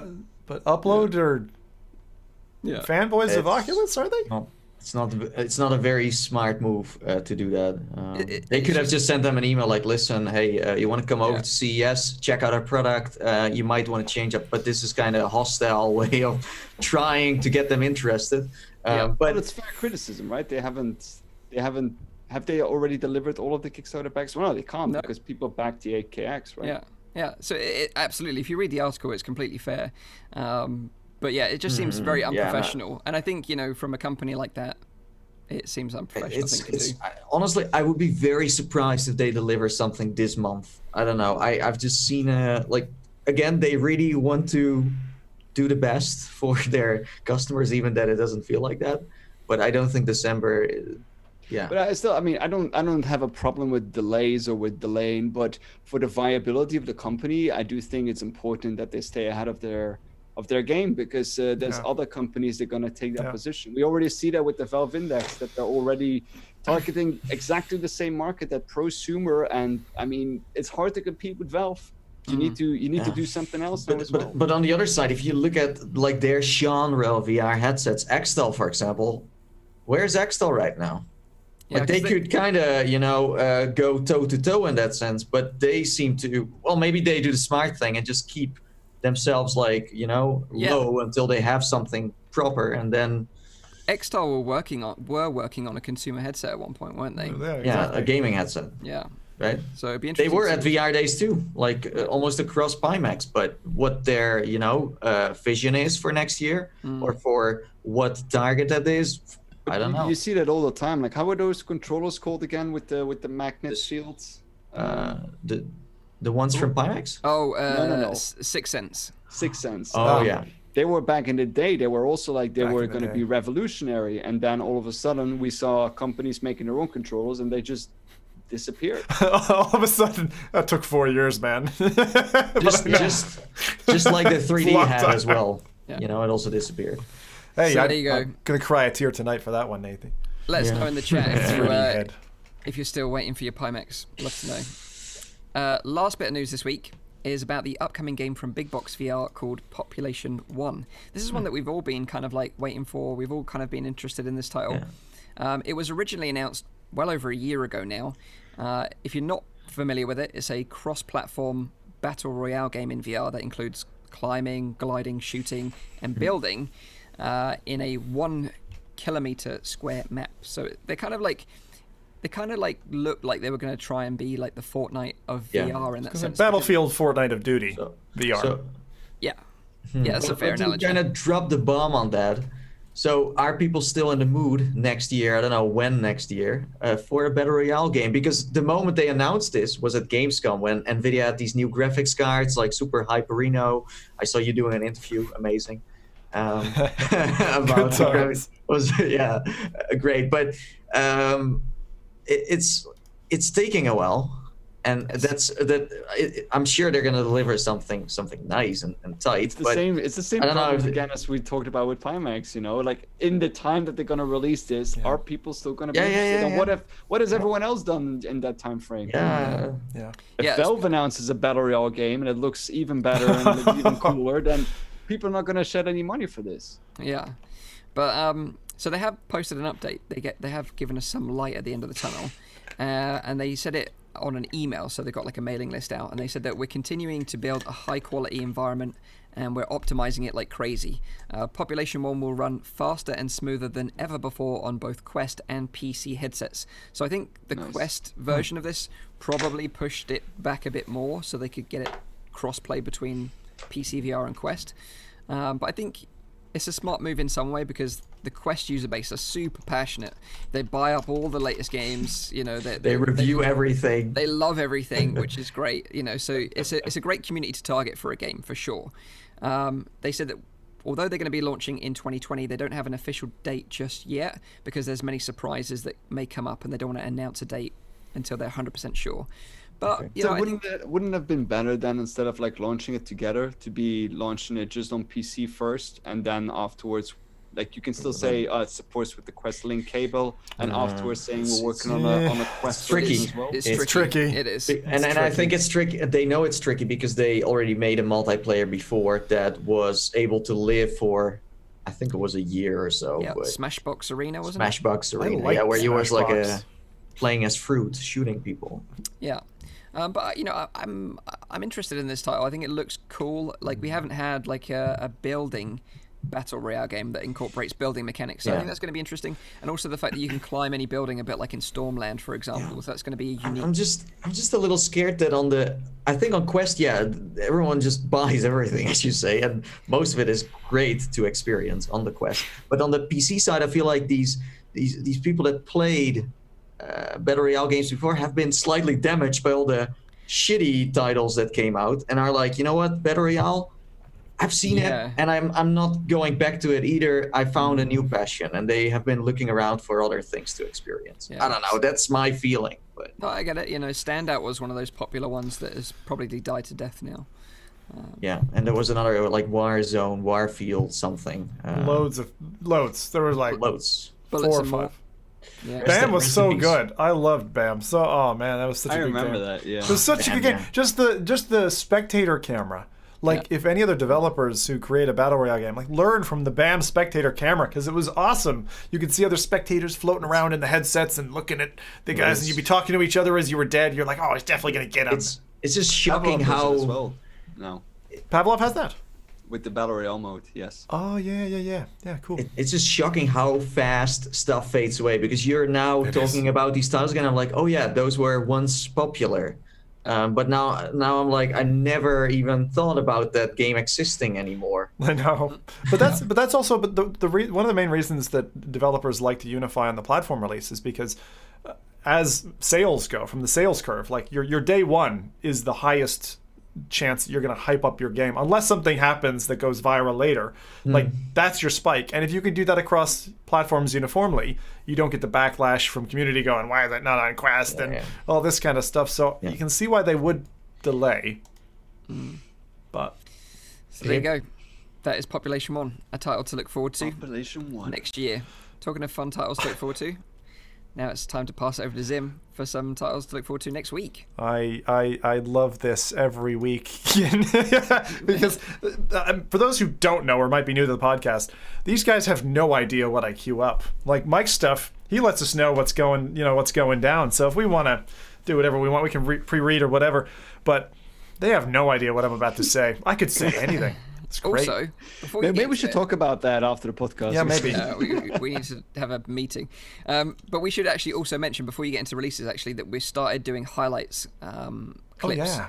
So, like, you'll probably notice if you subscribe to us on YouTube, you'll notice that every Wednesday, I think, we're going to put out a highlight from each show. Yep. So let us know in the chat as well, like, if you think that there's a particular highlight in this stream that maybe should make a highlight clip. It's just basically to entice more people into the show without having to watch the whole episode. They can just see what kind of fun we're having, and then maybe they can join us on a live stream one day. Yeah. Like the fun parts. The fun parts. Everything is fun, by the way. Cut but out all the fun boring part- stuff. you know? Yeah, the boring stuff. All the boring stuff. So with that said, let's jump over to releases. And for the first one, have any of you seen Saw? Do you know Saw? The film series? Yeah. course. Classic. Good. The original one is the Well, I want to best. play a game. Okay, so let's play a game. All right? You each Cheer have me up, Zim. you each have one guess. This is like a race. You each have one guess, and as I'm describing this game, to shout out Ooh, okay. if you think you know the game. Right? I All feel right, like here a we go. quiz. Thing I You know only, the you only game. get one shot, so if you don't get it, you're out. All right, here we go. Okay. All right. The first game on my list is releasing before the 11th of December. Okay? This is a simulation, a heavy physics-based single-player game. Boneworks. Nope. That was Nate who said that. It's so funny because I was expecting Mike to jump at that. Okay, not Boneworks. In this, that you go through multiple stages, including auctioning, choosing colors, and adding elements, burning and decorating like a real artisan. I love Mike's face right now. He's like so puzzled. He's like, "What is this?" But Mike wants to play it. I have no idea what this is. I have also no idea. This Do is we by- need to say something at least? You guys are okay. I think you have no chance of guessing this one. Okay. Yeah. Brady took the bait, so it's fine. Joke over, right? Now it's time to get serious. This game, and I'm gonna roll the trailer for this beauty, reminds me of the movie Ghost. And this is the first time that I've seen where you can sculpt pottery in VR. This is Let's Create Pottery VR on Rift and Vive. Screw you, Zim. Like,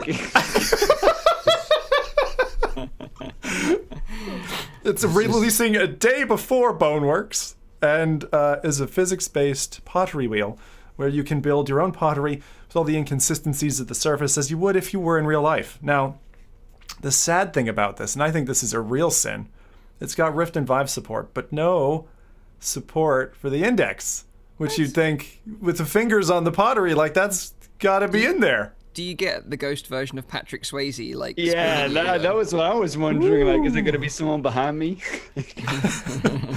So, or is it multiplayer so you can, like, you know? Yeah. Me and Mike can team up together. well, I You just could want be the some ghost this time, Rowdy. with some hand tracks, some Oculus Quest hand tracking. Wow.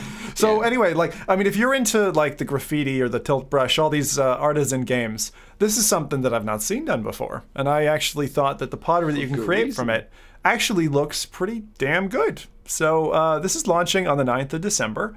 And it takes you through all the stages of creating ceramics. How much simulation is this? Like, is this like, can I actually learn pottery from this? Like, I play this for like a good like couple of weeks, and then I go into a pottery, and I go like, I know my way around here. Yeah, There's You mean only kinda one like way to doing- find out, really, Rowdy. You know? Yeah. You gotta try. Doing a Patrick Swayze.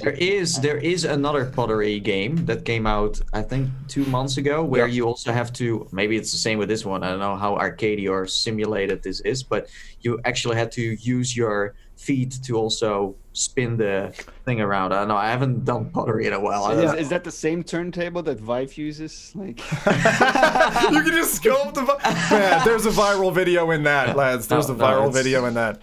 Anyway. Pretty close, but hand tracking could totally work in this sense. That's why I was like, why miss index support? They probably just don't have a headset, I'd imagine. But Yeah.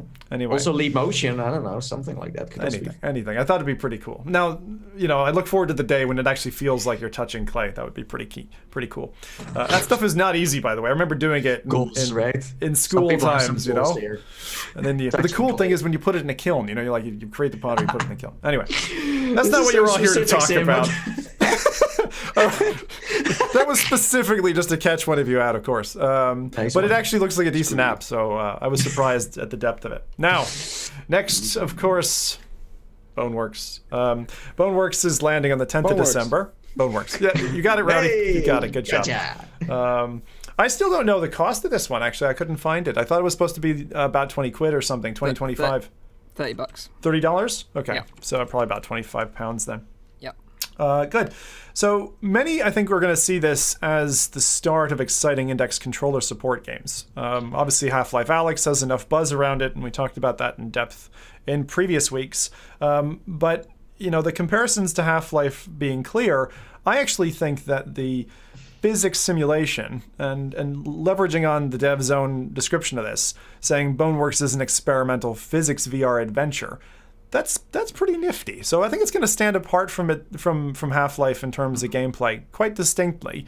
And I'm still yet to see what the story spine is going to be. This whole going through the operating system, and it seems a little Tron-esque to me. And I think a lot of that has yet to be revealed. They've teased it in the trailers, and that's about it.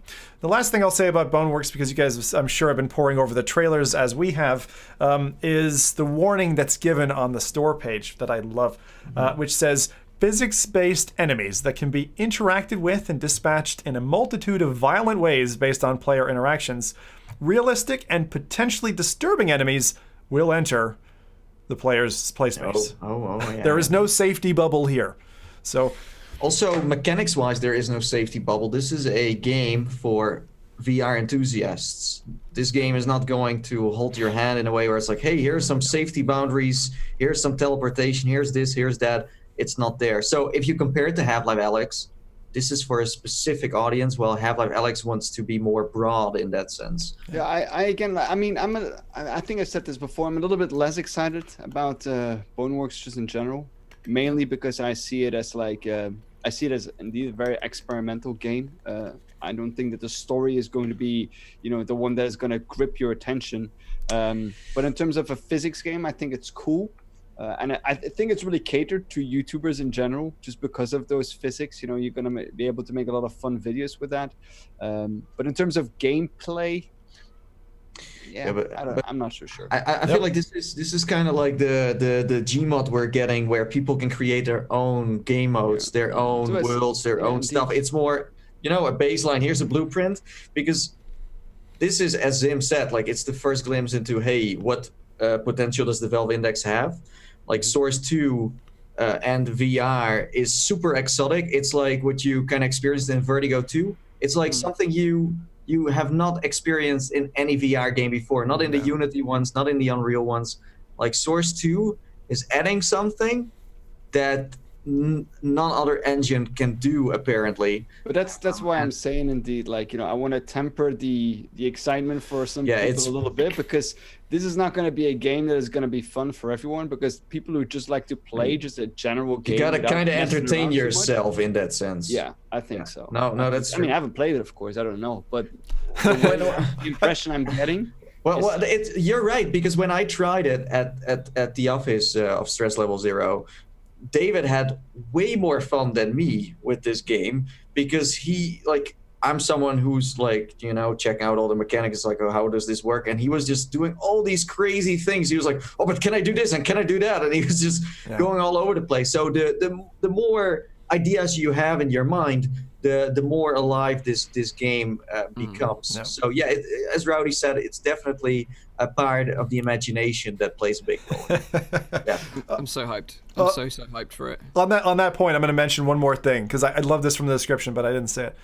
Designed entirely for consistent universal rules, the advanced physics mechanics encourage players to confidently and creatively interact with the virtual world however you want. And that's the core that excites me the most about it, rather than the story. Because I'm with Rowdy on the story. I think these guys aren't as much story writers. Maybe they're going to surprise us, but I don't think they're as much story writers as they are builders. And I think what they built is going to be interesting. And I think it's going to be like an early echo of what the Source 2 engine will then later in 2020 really deliver for us. Although what they did with Duck Hunt, I thought it was pretty okay. I mean, it wasn't the most genius story ever or any, but they have to. I think they had to kind of add this to the mix to sell it a little bit. Yeah. But I mean, if I get like a 6-hour story campaign and then this open sandbox where I can do whatever I want in, I'll be super happy with that. Yeah. Yes. But the thing I think that is working in their favor incredibly well is the hype that led up to it, the timing of Valve's release announcements, and the fact when they're releasing. I don't know if someone was talking inside to Valve or whatever, because if they did, great. If they didn't, this is super lucky for them, because they're going to sell like hotcakes with all the Half-Life Alyx stuff out there already. So For sure. It's going to do great. I'm so excited. I'm gutted actually that I'm not going to be here on next week's show to talk about it. Oh, we get to trade places in that respect, Mike. Yeah, I know. Being off the show and not being able to talk about something and then see it just float down the river is a bit sad, but it's all right. We'll see how it goes. Chris Richardson again with another great question, which none of you have to answer, but he asked, and I'm sure audio listeners will be interested in this as well. It's like, are there any NDA copies floating around that people are playing at the moment? No comment. All right. So, before that, what's that? Poker Face? Yeah, Poker Face. Exactly. Who was it? Who did that song? Poker Face. Lady Gaga. Lady Gaga. Do I get points for that? I feel like we should have a quiz. Do I get points for that? We should have a. We should do a gamify quiz sometimes this. where we can win points, and we all have our own little buzz button, and we can. I like that game idea though of like you teasing with some details of the game. We have to guess what game it is. I like that. Yeah. The Not chat easy. can join in as well. Well, it's easy to win from Rowdy, that's for sure, after this pilot, so that's good. Screw all of you. You're not allowed any help from the chat though. You're not allowed to look at the chat. No? Oh, that's going to be hard. For those of you devout F.Reality fans, I'm going to dovetail now into a title that I'm sure none of you have heard of, but it is a segue from last week's spot where we were talking about VR headsets for cattle. So it's like, what's coming out of this one? Oh my God. Country Road VR, and this is interesting. I'm telling you that. Country Road VR, all right, is essentially a virtual petting zoo. But why is it interesting? It's because I think this is the first time I've seen a dedicated app, essentially, is designed to treat dementia patients and other similar related diseases. So it's a simple immersion app that essentially lets you pet a goat, a chicken, a horse, this kind of thing. You get animals, making sounds back at you with some haptic feedback. But this environment that's designed to reduce, stress, agitation, and fear, the opposite of Resident Evil, I thought was really interesting because it's actually got this like quality in this application, but it's being released to the consumer population. So, it's not just limited to a single hospital or a single market. They're actually letting it out. And I think that's great to see because I don't know if you guys have seen something like this, but something in that space be released to consumers? I've seen like we know that there's like therapy with, for example, horses and how they react to someone else, but I haven't seen anything that has been turned into something virtual in that sense. No. Where did this launch? Steam. Steam? And what is the exact like therapeutical effect, or is it more like a reducing of anxiety before a treatment or something like that? So, I mean, the way that they described it, as I said, was they just said that it's an environment that promotes relaxation, sensory stimulation, and gives a little bit of humor. So, for someone who's suffering from dementia, to help bring them down a notch. I don't think it's kind of prior or after. It is its own treatment in a way. And I know we've seen some cases where this has been effective for patients. Yeah, this is definitely one that David would be interested in checking out. Nathy, for those of you out there that don't know, that Nathy's brother David and manager, he does healthcare in VR, right? This is his job. So yeah. I just thought it was really interesting coming into the consumer field. So again, I don't have a cost on it. It's interesting. It's been published by Someone Interactive and Elders Choice Incorporated. I smiled seeing that. I'm so happy I'm so happy that they found Steam and that they because that was the same when I tried that other dementia simulator on the Oculus store. It's usually not getting distributed like in that consumer space. So it's because some people will try it and it's like, wait, so I know someone who has that and maybe they should. So that's where the problem that I see a little bit with that is that often in these kind of scenarios they have to be done in like a very controlled environment.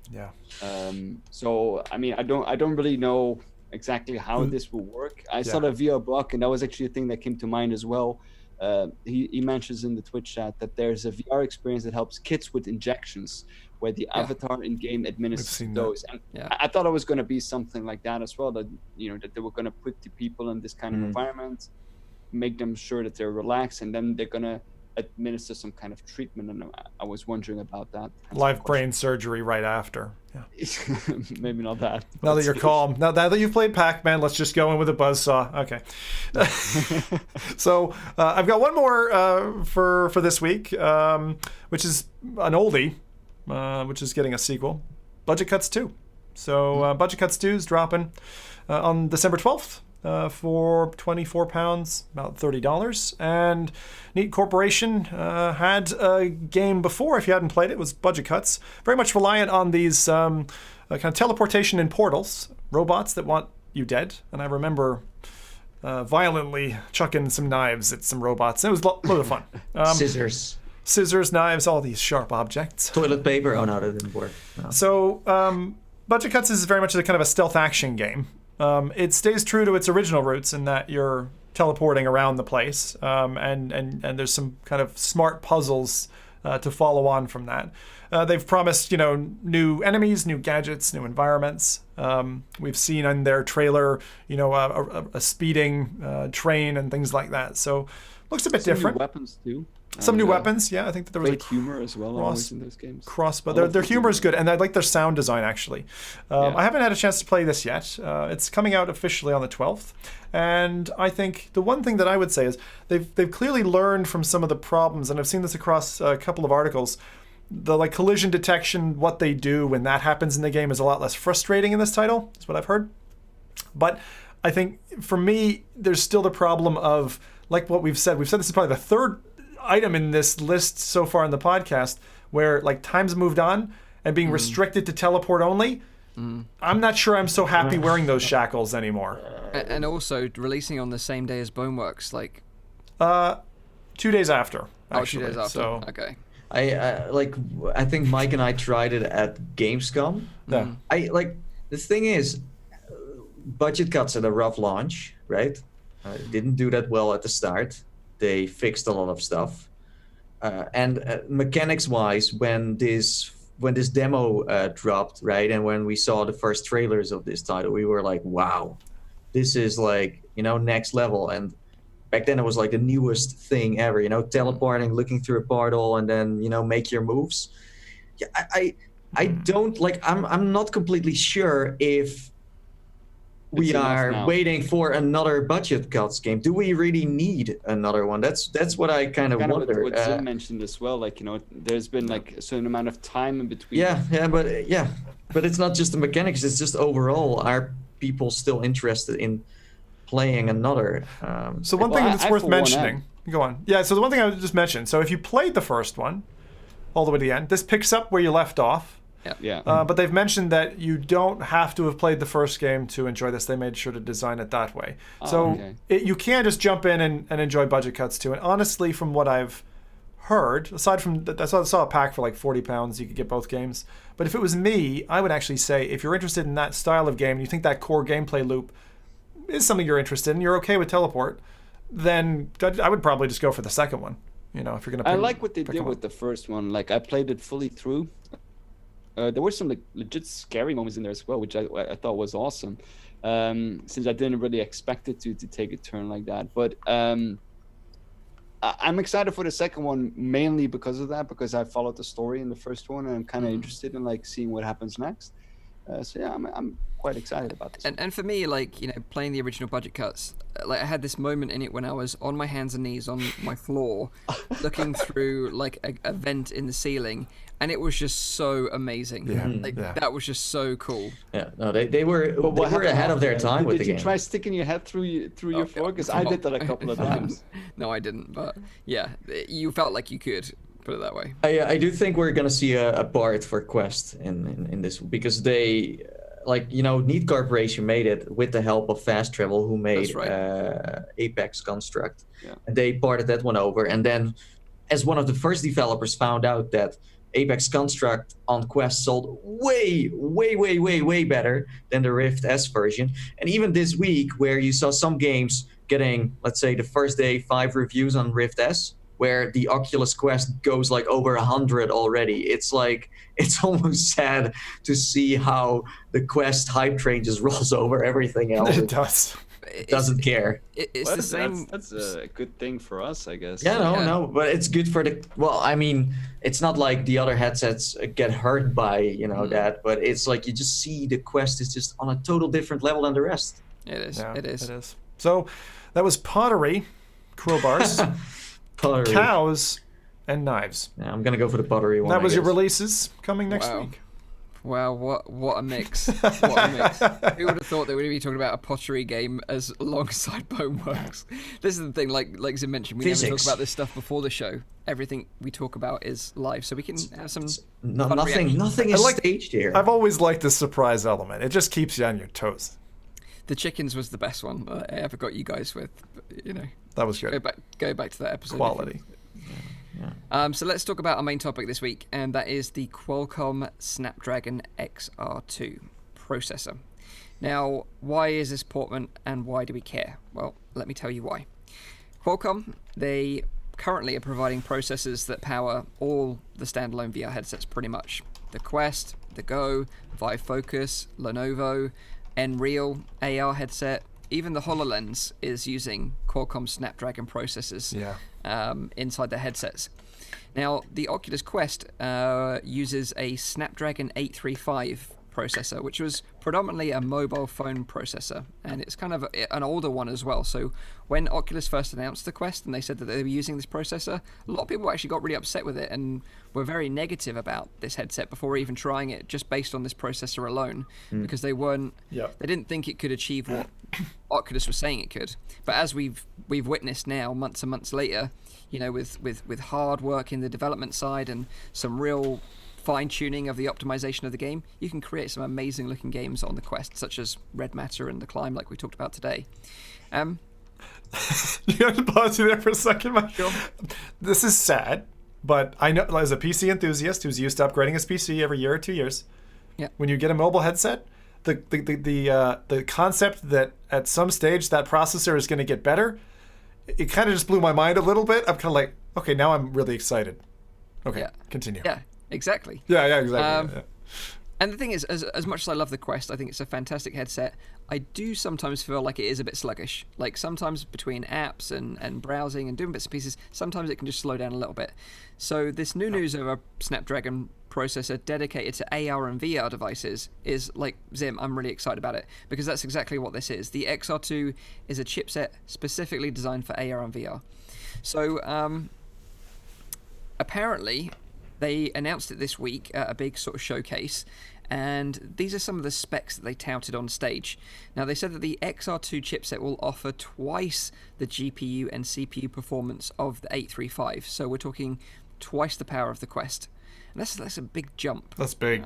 It's a big jump. And it gets even better. It can provide 4 times the pixel throughput and offer up to 6 times the resolution. So we're talking up to 3K resolutions per eye here. So this is more than what the Index can offer on a mobile chipset. Rowdy, do not pop my bubble. I'm excited. All right, do not pop my bubble. Thank you. 6 times. I wasn't going to pop it. I was going to be like, this is the thing about computing. As soon as there are enough people interested in it, you have that exponential drive in computing power that is just improving constantly. Yeah. Your bubble's still okay? Yeah.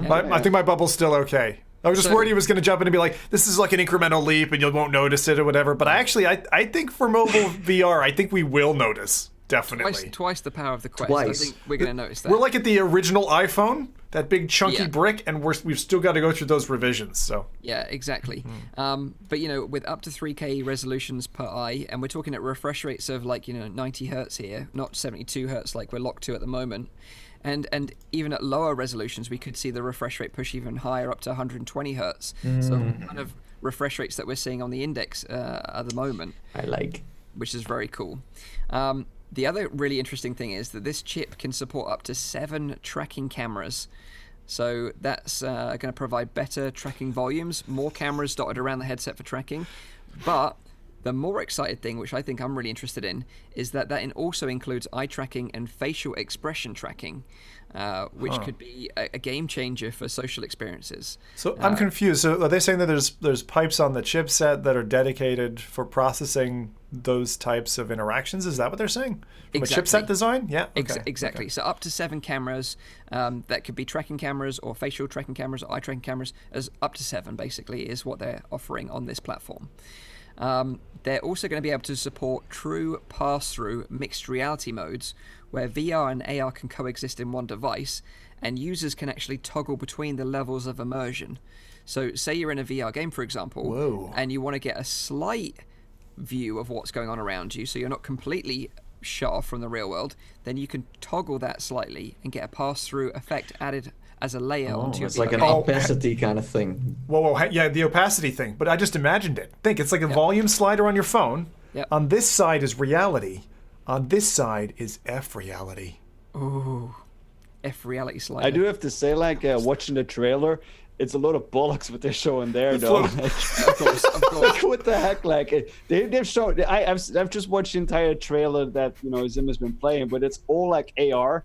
It's all kind of people using artificial the augmented reality without actually wearing the glasses. The glasses they're showing, I don't know which glasses. I saw someone in chat, I think it was Eric Hartley, saying that it was the XR2 reference design headset. Yeah. But that thing isn't out, right? I mean, I No. haven't seen anyone use something like that in a video yet. It looks like sunglasses with some kind of amazing kind of technology behind it. This is You're right. this is what you just said. If you watch this 2 years later, it's not gonna age well, I'm afraid. So yeah, well, we know to be wary of like AR trailers. I'm looking at you, Magic Leap, with the the whale jumping in the basketball court. But yeah, just like Eric Hartley said in the chat, and he's completely right. The glasses that you see in the video are a reference design from Qualcomm, so they're going to be making a reference, and then you're going to be able to see like manufacturers like Asus or Lenovo tweaking that design and making their own version of Yeah, it. because the main thing that I still have with augmented reality headset, I've tried the HoloLens, and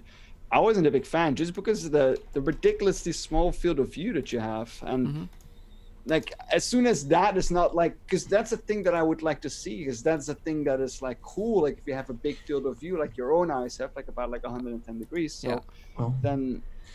Yeah, no, that's true, and I think we will see. What is it for this?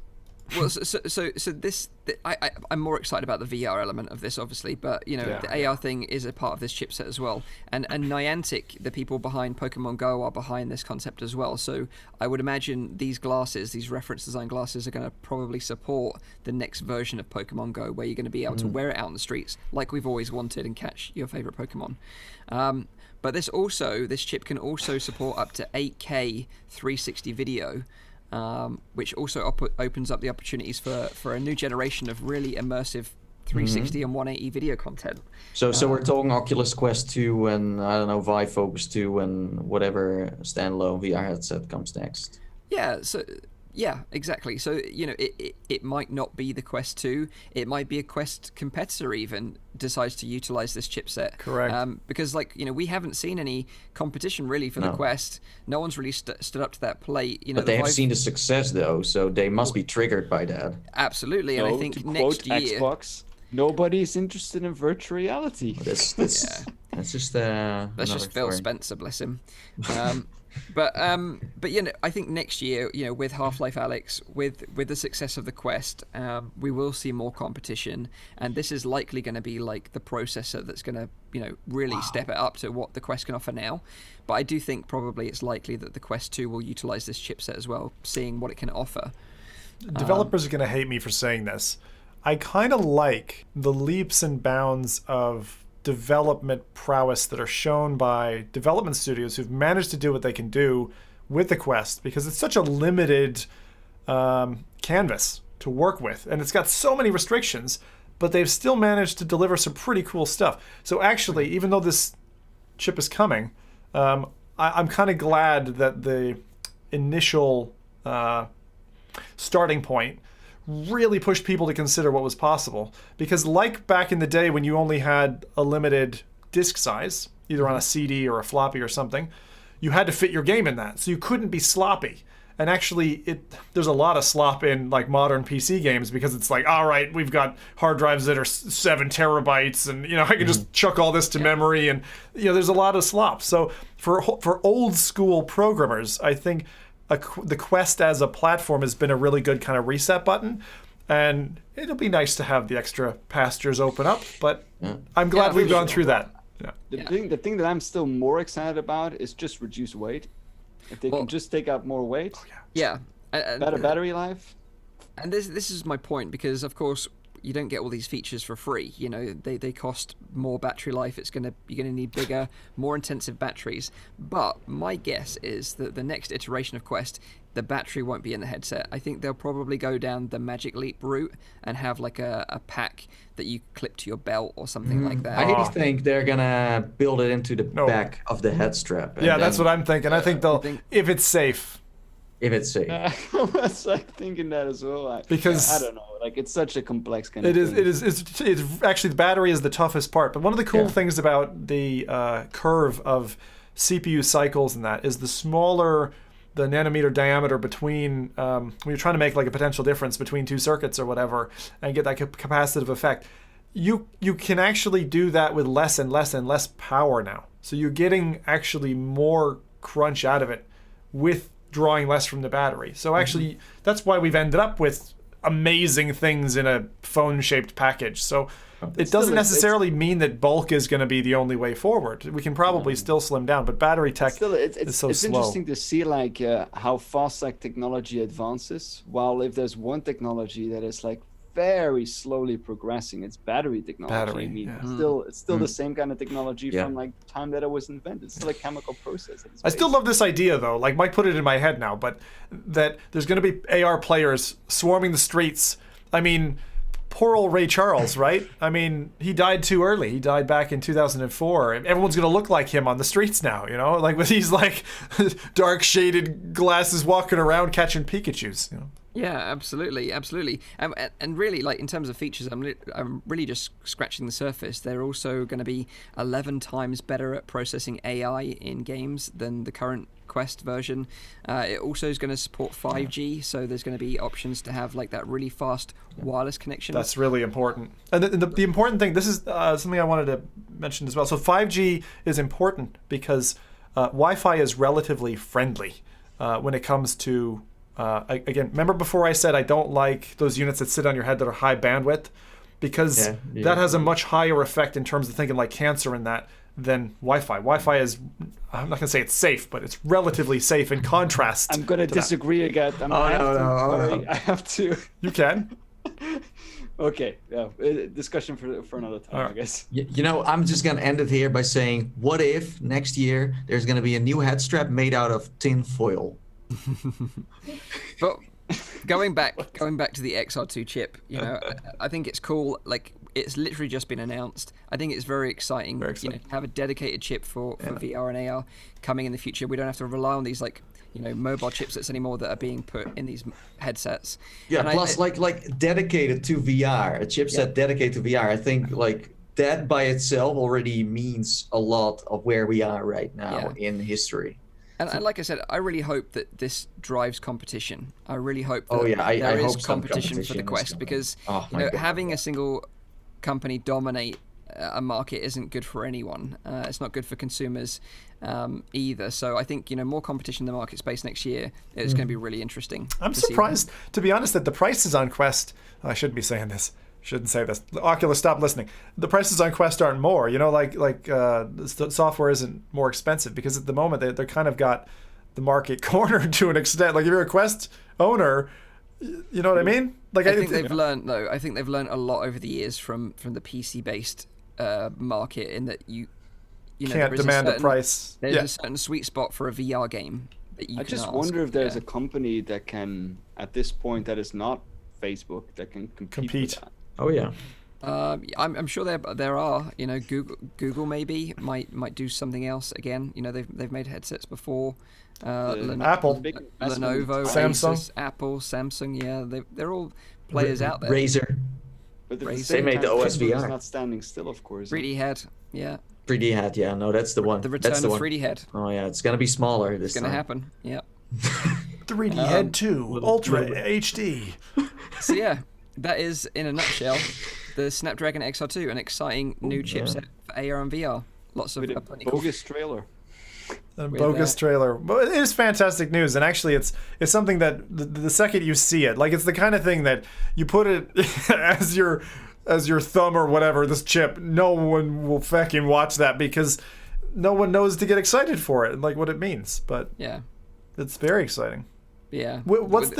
When is this expected to come out? Sorry, I didn't catch. Next year. So, okay. No specific date, though. Apparently, they're already working with partners that already have access to this. So it could be that Oculus already have access to this and they're working on maybe something. Maybe Sony will release a standalone. Yeah. It's not beyond the realms of possibility, for sure. Think about a PSVR that you like just put into a charging base and you pick up. But that's so going to happen, right? Yeah. Like, and if someone can compete with Oculus, it is definitely Sony for sure. That's the answer to your question, actually. Yeah, they're the only one with the market base. If you want to lose me in VR forever, then that's what needs to happen. Yeah.